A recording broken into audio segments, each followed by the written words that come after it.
This is Chicago's Morning Answer with Dan Proft and Amy Jacobson on AM 560. The Answer.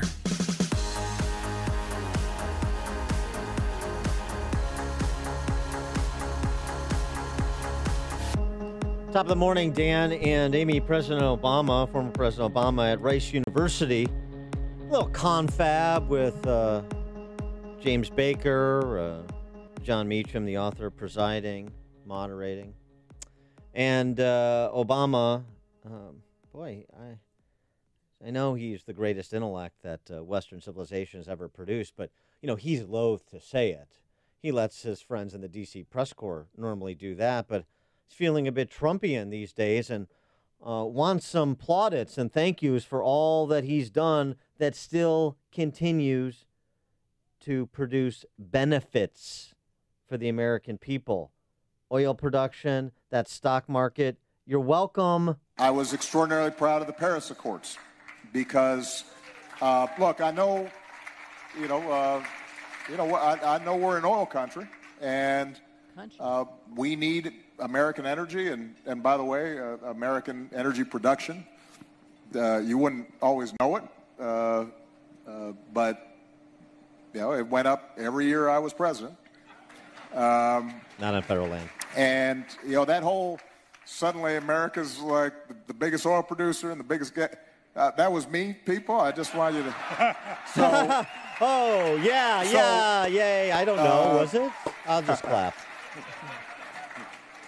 It's a little like, sometimes you go to Wall Street and folks will be grumbling about anti-business. I said, have you checked where your stocks were when I came in office and where they are now? What are you talking? What are you complaining about? Yeah, man. Just say thank you, please. Yeah. Because I want to raise your taxes a couple percent. I agree. The president was great for Wall Street. Was that the value proposition of President Obama? Is that where the Democratic Party is, the party of Wall Street? I appreciate the concession, but that's not who they say they are. So thank you, President Obama. And he shouldn't even talk about oil. I mean, gas prices went up 96% within his 8 years in office. That's a lot. Thank you, President Obama. You were owed a thank you, and you got one. Now, Obama also addressing the topic of identity politics. And even though we failed him and we failed to provide the proper thank yous for all that he did for us, he would fail a Constitution test. Listen to this. When I hear people say they don't like identity politics, they don't like... I think it's important to remember that identity politics doesn't just apply when it's black people or gay people or women. No. The folks who really originated identity politics were the folks who said, 3/5 clause and all that stuff. That was identity politics. That's still out there. Maybe that was a little too controversial for Houston, but too controversial for Houston. No, but Jim Crow was identity politics. That's where it started. Yeah, Jim Crow is identity politics. So now you want to do Jim Crow with a different oppressor and a different oppressed? President Obama? Jim Crow is identity politics, terrible, pernicious, evil. So now we should do the reverse? Is that the argument from this great intellect? Houston, maybe it's too controversial for Houston. Talking about what, slavery? Or to be ignorant of the Constitution, that's too controversial. Am I supposed to clap? 3/5 compromise? I don't remember that. What was that again? Neither does President Obama. 3/5 compromise he implied was the position of the slave states. It was not. It was not. The North didn't want slaves to be counted for the purposes of representation, and the South did because this was a fight at the 1787 convention over the number of representatives each state would get. So the North wanted to minimize the South's representation. The South wanted to maximize their representation, and that was the compromise over how to count for the purposes of census slaves. Ignorant. But I'll tell you what, it's jamokes like us who all along the way... Jamoke? I can't stand that word. It's like a combination of mook and mope. Okay. Jamoke. Jamokes like us, all the way along the way, from his time as a community organizer to state rep to U.S. Senator and then to president, we've stopped him from doing all he could for us. Here's the interesting thing that happens when you're president, or when you go through the experience of being president. So you start off, you're a community organizer, and you're struggling to try to get people to recognize each other's common interests, and you're trying to get some project done in a small community, and you start thinking, okay, you know what, this alderman's a knucklehead, and they're resistant to doing the right thing, and so I need to get more knowledge, more power, more influence so that I can really have an impact. And so you go to the state legislature, and you look around and you say, well, these jamokes, I mean, not all of them, but I'm just saying, you start getting that sense of, this is just like dealing with the alderman, right? So, no, I got to do something different. So then you go to the U.S. Senate, and you're looking around, and you're like, oh, man. And then when you're president, you're sitting in these international meetings, and it's like the G20, and you got all these world leaders, and it's the same people. What a burden we have been to President Obama, lo, these many years of distinguished public service. For more on this topic and many others, we're pleased to be joined again by David French, writer at National Review, constitutional lawyer, best-selling author, veteran of Operation Iraqi Freedom. David, thanks for joining us. Appreciate it. Thanks for having me. Would you like to offer your own thank you and or apology to President Obama? I think he has thanked himself enough.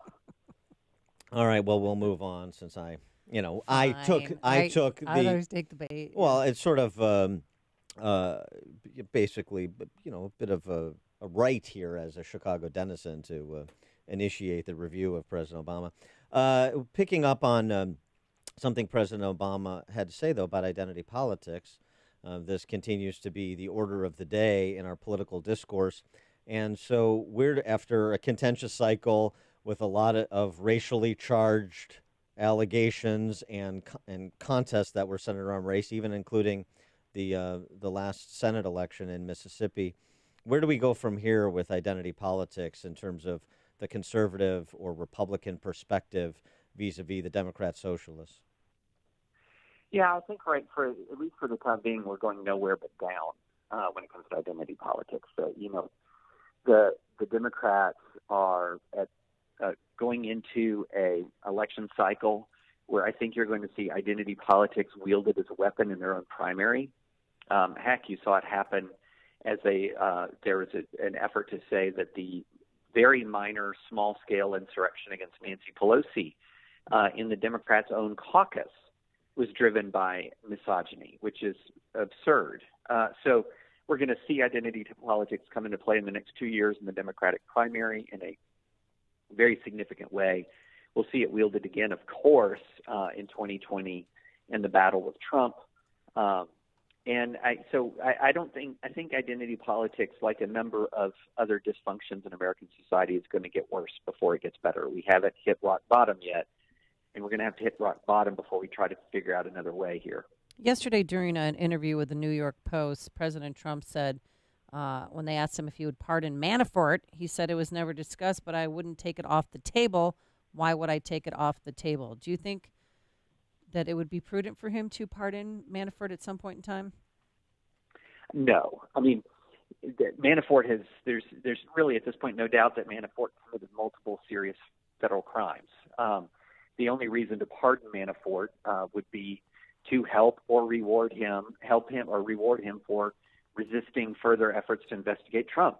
So this looks to me like a transparent effort to continue to encourage Manafort to resist his plea agreement and his plea deal with the special counsel. So I think if he pardoned Manafort, particularly if he pardons him in the middle of the investigation, before the investigation is complete, before the report comes out, he may well guarantee at that point that the House, this new Democratic House, which is a lot more Democratic than we thought it would be the day after Election Day, for example, is called, some of these close races keep getting called for Democrats. I think he'll guarantee that he'll face an impeachment vote that he'd likely lose in the House. Now, of course, he won't be convicted in the Senate, but I don't believe that he wants to be the third president of the United States to be impeached. And I think that that's something that would be a live possibility if he pardons Manafort or others in particular before this investigation's over. What about being the next president to use government shutdown theater to try to advance his policy agenda? And, of course, speaking about border wall funding and the judiciousness of going to the mat on border wall funding. It would not surprise me at all if we see more shutdown theater. And the short-term winner in shutdown theater usually tends to be the side that the media supports. So, when you've had shutdown theater in the past, we have seen time and time again it has been cast as Republican intransigence, Republican inflexibility, Republican unreasonableness, regardless of the merits of the argument. So I think that we'll see more of that. We'll see more of that coming from the media, especially if it's tied to border wall funding. But look, I am no particular fan of Donald Trump's, but I do believe that increased border security, including better border fencing and better border barriers, will help prevent things like this caravan nonsense that we've been seeing over the last few weeks. If someone who's approaching the United States knows that they do not have a chance of sneaking in illegally, it's going to deter the approach. It's a more humane approach to border enforcement. It's certainly more humane than the situation we have now where people come in, they try to start a life in our society, and then are looking over their shoulder all the time, wondering if they're going to be caught and deported. I think what we need to have is a situation where getting into this country illegally is much more difficult. And then that allows us to have a more rational conversation about immigration, allows us to decide what to do about the people who are already here and who have built a life. But there is a lot about a better border barrier that I think is just actually more humane and will actually introduce a degree of rationality and calmness to this discussion, if it can be somehow divorced from the excesses of Trump's rhetoric. Well, a lot of people too that are that want to come into this country, they don't really have strong asylum cases. Really, one lady, right. With the holding the two babies with the tear gas behind her. She at first said she wants a better life. Well, she wants a job. That's what she wants. Right. And then we've learned, today that one of the people arrested on Sunday was an active MS-13 gang member from Honduras.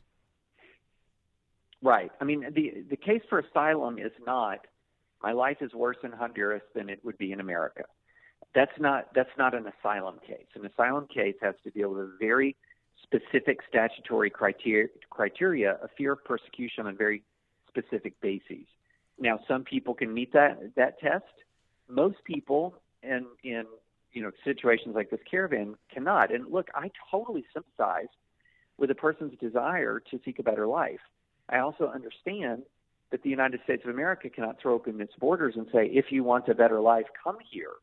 Because what ends up happening is you destabilize your economy.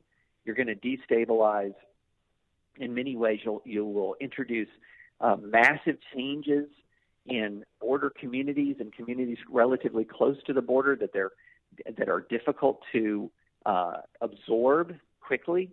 I mean, there's just so many problems with that, to the point that very few people, only a radical extreme, say we should open our borders. Everybody understands we have to have limits of some kind, and it cannot be that we're going to allow anyone in who can show that they could possibly have a better life in the U.S. That's just not the standard. I wanted to get your take on this story of Tom Donnelly, a think tank foreign policy expert, American Enterprise Institute, who underwent the transformation to Giselle Donnelly. And Rusty Reno writing about this, because the American Enterprise Institute supporting him, Arthur Brooks and others saying, we would welcome her, using the pronoun her as part of the family. Rusty Reno, writing over at First Things, said this: "The small episode shows us that our country is run by people who would accommodate themselves to Nero's Rome. From the beginning, I adopted a skeptical attitude toward the elite outrage over a crude and demotic president.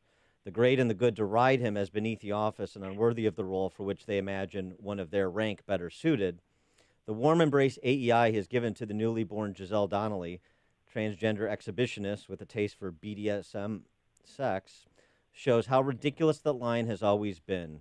Our leadership class accommodates itself to mental illness and allows itself to be conscripted into private fantasies.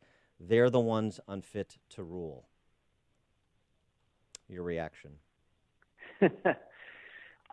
Okay. It's a little overwrought in this sense.